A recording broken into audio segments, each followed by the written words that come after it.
Hello everybody, my name is Roger and welcome to my channel, Rogers Reads. So today I'm doing a book review of a book entitled We Are the Ants by Shaun Hutchinson. And I really love Shaun Hutchinson's writing. I've read several of his books. So We Are the Ants follows Henry Denton, a teen who for years has been periodically abducted by aliens, whom Henry refers to as sluggers because I think that they resemble slugs to him. There's been no probing though, or at least that's what Henry tells us in this quote. Before you ask, no, the sluggers have never probed my anus. I'm fairly certain they reserve that special treat for people who talk on their phones during movies or text while driving. So that's a fun quote. So after these abductions have been going on for quite some time, the aliens finally communicate to Henry that the world is going to be destroyed in 144 days. But not all hope is lost. All Henry has to do is push a big red button to stop it, and wham! Earth saved. But the kicker is that Henry isn't sure that he wants to. You see, Henry is not all that keen with his life at the moment. A year ago, his boyfriend and first love, Jessie, committed suicide, for which Henry seems to be blaming himself. Also, he's continuously tortured and bullied at school, with one of the bullies, a popular jock named Marcus, uses Henry for sex, though he tries to assure Henry that he genuinely does care for him, but it's up to the reader to decide whether to believe him or not. And then there are the constant taunts at school, with the students referring to him as Space Boy because Charlie, his jerk of a brother, told everyone at school about the abductions. But there's more. Henry's grandmother has Alzheimer's, and Henry recognizes less and less of her as each day passes. And his mother is an alcoholic. So the more Henry thinks about it, the more the idea of wiping the slate clean sounds like a pretty darn good idea to him, because right now he's not feeling like the world deserves to be saved. Now, though he never explicitly says it, I felt that perhaps Harry found the idea of finally escaping from his daily suffering and the things that he's going through in his life alluring. But he hasn't made his decision yet to press the button. He's desperately trying to find a good reason for saving the Earth, and thus far has been unsuccessful. So then, one day, a new boy named Diego Vega arrives at his school. And Henry and the boy, they form a connection, and an unusual relationship develops between the two of them. Now, up to this point, Henry was almost certain that he was not going to press the button. He was not going to save the Earth. But now there's someone in whom he can confide, someone to support him. So Henry now begins to weigh his pain with his happiness as the days count down to when he has to make the ultimate decision. So does Henry push the button? You'll have to read it to find out. So anyway, on to what I liked about the story. So I really ended up liking Henry's character. He was sarcastic, witty, and funny, and you really couldn't help but fall in love with him. He had a way of adding a light and humorous twist to otherwise serious situations, such as his alien abductions and like the quote I just read you. I also liked how relatable and believable Henry's character was. I think that many readers might be able to relate to the bullying that Henry went through in high school, as well as some of the difficulties that Henry had to deal with in his troubled home life.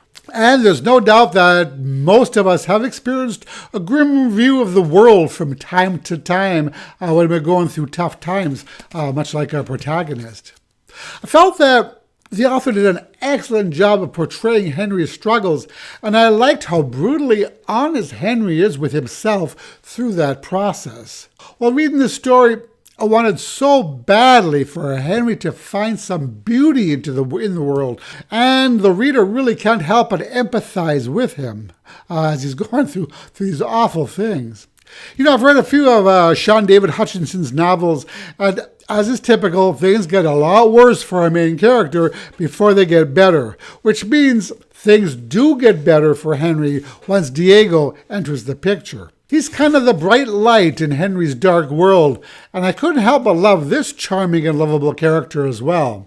But Diego doesn't end up saving Henry because it's up to Henry to save himself. So, though the story is heartbreaking in places, it is heartwarming in others. It ends up being a hopeful story at the end of it all. What I also liked about this book was that though Henry was gay, he was not struggling with his homosexuality. That was not one of the issues, in addition to everything else that Henry was going through. In fact, Henry was quite comfortable with his sexuality and with who he is, which I found refreshing. Now, though this might sound as though it is a grim, somewhat dark book, it really isn't. It's actually quite funny in places. So, in spite of the serious subject matter, it is not all doom and gloom. So, along with the darkness, there's light, there's levity, and there's lightheartedness, which makes this story all the more unique and likable, in my opinion. You know, this is the kind of story that makes you laugh, makes you cry, makes you happy, and makes you angry. And only a truly talented author can pull this off with the adeptness that Mr. Hutchinson does. So now on to what I didn't like. There's really not that much that I did not like about this story. The only thing that I was a teeny tiny bit disappointed with was the science fiction aspect of it, the sci-fi aspect, or should I say the lack thereof. You know, going in, I thought there would be more of a significant focus on the alien abductions, but they actually played only a very minute role in the plotline. So this wasn't a science fiction novel at all. And once I realized that, I was fine with it. But just a warning for those going in expecting a science fiction story, this one is not.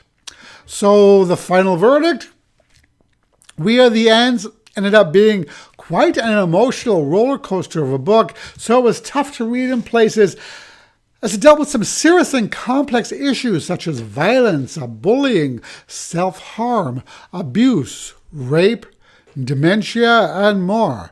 It's also quite evident that Henry is broken. He's depressed. He's grieving for his boyfriend and keeping every traumatizing experience he's going through bottled up inside of him. So in this way, there's a lot of heartbreaking things happening to our hero. And it becomes clear that Henry's not just some angsty teen, but he's going through some serious shit.